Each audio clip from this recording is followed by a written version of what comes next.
Sorry. Had the coughing. I've been in a coughing mood. Man, dude.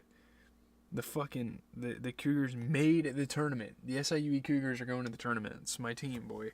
That's my fucking team. That's us. That's us. That's SIUE right here, boy. Right here. Don't get it fucked up. That's where I go to school. Find me there. And like hunt me down and murder me or stalk me or something. I don't give a fuck. All right. Saturday, March 8th. We're not worried about college basketball, although when March Madness starts, I will probably do a recap on the games because that's the more important basketball event of the year. So we will be closely monitoring that. Any of the close games from March Madness, we'll do a big-ass video at the end of the days. That should be fun, so stay tuned for that. I don't think I'm going to do a bracket prediction video this year. I don't really feel the hype for it. Obviously, SIUE's in it, so I'm a little more inclined. I'm a little more excited to tune into it. I'm just going to watch it and just kind of enjoy it. So let's get into basketball. Obviously, really good games. You had the Nets and Hornets. You had the Pacers Hawks, Wizards Raptors, Bulls Heat, Magic Bucks. Most of these games were good. I'm not going to talk about the Celtics Lakers because they kind of got separation towards the end of the game. Let's just talk about the Nets and Hornets. Hornets close with a 12-0 run to beat the Nets by 3. They snap a 9-game winning streak. Obviously, a pretty big moment for the Hornets. Again, I say this all the time in videos. Teams usually like to tank. It's kind of crazy. We have less than 20 games left in the regular season, but teams like to tank usually when they can and should. But if you can win a game here and there, it obviously boosts the morale of a franchise. Great scoring for Miles Bridges. He's been on his hair recently. They had a great run to end the game. So, yeah, Miles Bridges playing really well on both sides of the basketball.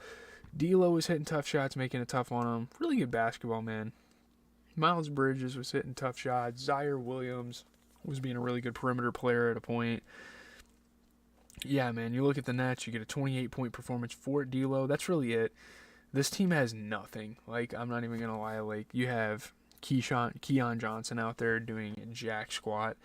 I mean, Trenton Watford, Jalen Wilson, Day'Ron Sharpe, Terrence Martin. You have a decent bench. You have guys that can come off the bench and do a little bit of something, but this team is a lost cause.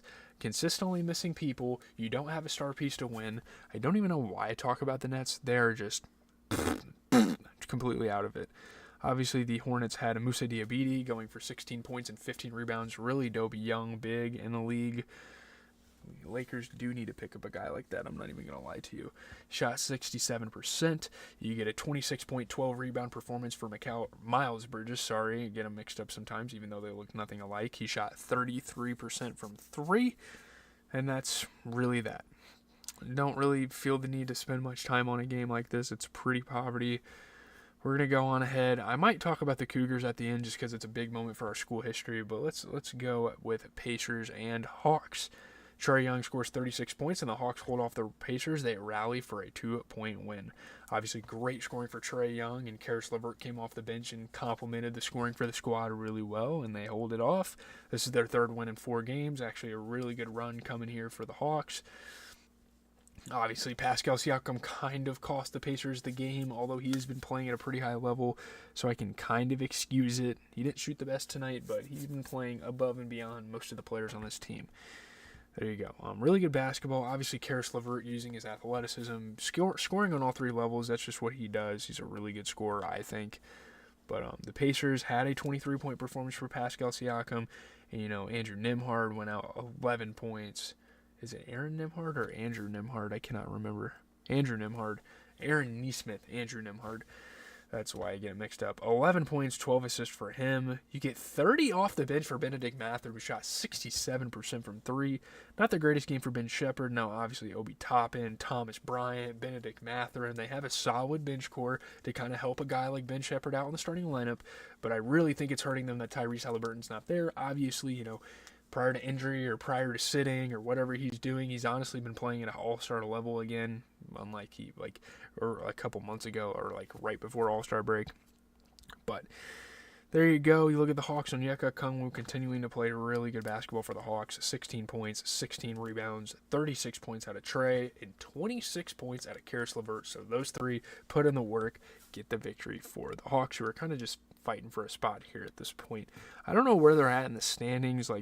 If they have a fighting chance at the playoffs at the moment, I guess they're 5 games out of that.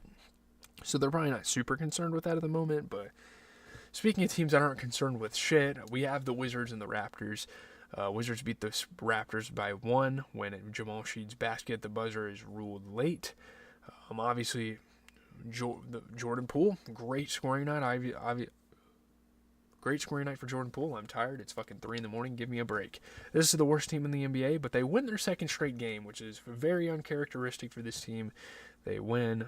Jamal Sheed had a running layup at the buzzer. They called it incomplete or no basket. Yeah, hair too late. They barely won this fucking game. That's the thing about it. So, obviously, Jordan Poole hitting shot after shot, made for some really good basketball, playing really good on the perimeter, being a great scorer. Now, obviously, he could be a great piece on a good team, but I'm sure he's having fun, carrying this fucking team. Now, obviously, Alex Sarr had a decent game, 10 points, 14 rebounds. You get 34 points out of Jordan Poole, who shot 60%. Shout out to him for the efficiency. 18 points, 10 rebounds for Bilal Coulibaly. Rashawn Holmes even came off the bench, had 10 points, 11 rebounds. So they really banded some guys together and got a victory here. So that's a lot of fun. I don't know what the hell Chris Middleton got himself into, but it's not good if you ask me. You look at the Raptors, Jakob Poeltl had 21 points. RJ Barrett had 23. He shot 80% from 3, only missed 1 of his 5 attempts. And instead of having Emmanuel Quickley coming off that 30-plus point performance he had, you have AJ Lawson in the game, which isn't good. Now, obviously, like Jamison Battle and Orlando Robinson, guys like him, guys like even Jared Rhoden, who they're kind of starting to play off the bench. I think he went to Seton Hall or something. But yeah, Jameson, they have decent guys off the bench. They have guys that can at least contribute. Shout out to Jamison Battle out of Ohio State, I believe. But not getting it done, and obviously that Jamal Sheed shot. You hate to see that not fall. Getting into the Bulls and Heat, shout out to the Bulls. Pretty good win for them here. They're closing the gap with them in the Heat. This is a pretty impactful game to win. Josh Giddey, my fucking boy, man, scores 26. He leads the Bulls comeback from 17 down. They beat the Heat by 5. Great scoring for him. They were down 17 points in the first half, and obviously without Jimmy Butler and a lot of star power around the Heat, they're not going to be very good at holding leads. They're not a very momentous team at the moment. Tyler Hero and Bam Adebayo get hot every once in a while, but it's never good. Yeah, man, Kobe White was hitting tough shots. Really good basketball here, I would say. I mean, Andrew Wiggins obviously is going to make it tough. He's a great player. He makes shots. Bam Adebayo is going to be a lob threat. A lot of guys filled in. Dalen Terry played okay. Had a cool little bucket in the minutes he played. Zach Collins has actually been playing really good for the Bulls. I mean, 18 points, 15 rebounds. He shot 67% from 3, 4 for 6 from 3 from Zach Collins. It's kind of unheard of. No Vucevic, and he's filling that role somewhat well for now. 21 fucking points for Kobe White. My God, man. Josh Giddey. If he played like this all year, he would win Most Improved. 26 points, 12 assists, 10 rebounds while shooting 75% from 3, 60% from the field. Incredible. Incredible game. Obviously, you look at the Heat, 22 points for Andrew Wiggins off of 60% shooting. Bam Adebayo somewhat continuing some momentum with 22 as well. 21 points for Tyler Hero. Is there a game where he's not scoring 20 points? I don't like Davion Mitchell in the lineup. In the starting lineup. I've been saying this from the start. You have Jaime Jaquez Jr., you have Terry Rozier, you have Duncan Robinson. Why is Davion Mitchell starting? I've had this problem with the Heat recently. I like his defense. He's a nice, gritty, young player, but yeah, I'm starting to get fucking sick. I can feel it, but 2 more games to go. We got to get through this. Magic and Bucks, 2 pretty decent teams. At least one good team in the East here, Magic Bucks. Magic in a 5-game skid. They won by 2 over the Bucks. Not a great run for the Magic recently. Kind of knocked them out of a couple seedings. But you had Paolo Banchero and Cole Anthony going out there, shooting the lights out, playing really well. Obviously snapping the Bucks' 4-game win streak. There were a lot of streaks. There were a lot of implications kind of going into this game. And obviously Giannis is always going to be dominant. He's going to get to the rim and make it tough and make for some good basketball. And there's kind of a dual threat there with him and Damian Lillard being able to play on the perimeter, and Taurean Prince even hitting threes off the catch and shoot. They have every type of scorer you could think of on this team. Now, obviously, there were some critiques on them offensively earlier in the season, but didn't get it done tonight, obviously. 29 points for Paolo Banchero, 22 points for Cole Anthony off of 67% three-point shooting. Looking at the Bucks, 37 points, 11 rebounds. Not enough for Giannis. You get 26 points out of Dame, who shot 50%. The 2 stars couldn't get it done.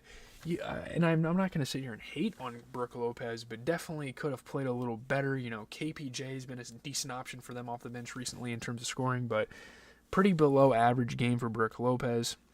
Usually averaging about 13 points a game and only had 8 this game, so that could have really made the difference if he would have hit a couple more shots. It's not even like he was shooting bad. He was actually having an efficient game up to that point, but maybe get him more involved on a pick and pop. Would have won them the game. I don't really know what else to say. Moving on, last game we're going to talk about of the night. Again, I know the Lakers-Celtics, that's a pretty big-time game, but we're going to just talk about the Pistons and the Warriors because it's a closer game. Draymond Green hits a go-ahead 3. That hasn't happened in probably a decade. Steph Curry surpasses 25,000 points. That's kind of why we're here in the video. Congratulations to Steph Curry, one of my early basketball idols, one of my favorite basketball players of all time. And the Warriors hold off the Pistons. They won by 5. I have an Adidas Curry jersey I could go get if you guys want. Probably not going to. But Draymond Green hit a go-ahead 3-pointer with 35 seconds left. Secured a loose ball moments later. Converted a free throw. Obviously, again, a big night accolades-wise for Steph Curry, milestone-wise. And they hold off a good and hot Detroit Pistons team. Steph Curry, obviously, fitting that he hit 25K off a 3-pointer. Again, good basketball here. 2 good teams. Steph Curry and Isaiah Stewart got double text. Isaiah Stewart always wants to start shit with someone. Bro's just a menace to society. But yeah, Steph Curry going at him, hitting tough shots, hitting shots on the perimeter. You look at the Pistons, 15 points, 12 rebounds for Tobias Harris, 13 points, 13 rebounds for Jalen Duren, 31 points for Cade Cunningham, continuing a great season off of 67% three-point shooting. There's just a lot of problems in between, like one game Tim Hardaway Jr. won't play good, or one game Ausar Thompson won't score well. They need to figure that out.